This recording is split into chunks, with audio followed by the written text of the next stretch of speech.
ఈ రోజే డౌన్లోడ్ చేయండి. మీ ఫేవరెట్ షోస్ చూడండి. అందరూ గుడి దగ్గరికి వెళ్లారు. ఈరోజు నా గురించి తెలిసిపోబోతుంది. నేను అనుకున్న దానికి జరుగుతున్న దానికి సంబంధం లేకుండా ఏదేదో అవుతుంది. నాకు భయంగా ఉంది తల్లి.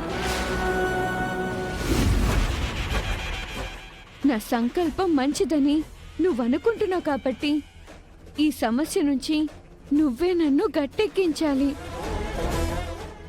నానమ్మ, నిహారిక పెద్దమ్మ వాళ్ళు ఇంకా రాలేదేంటి? అక్కడ గుడిలో ఏం జరుగుంటుంది?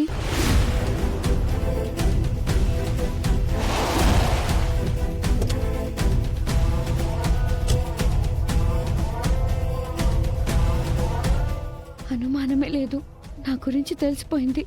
నన్ను నిలదీయడానికే వస్తున్నారు. గుడికి వెళ్ళారు కదా, అక్షయ్ గురించి ఏమైనా తెలిసిందా? తెలిసింది, అంతా తెలిసింది.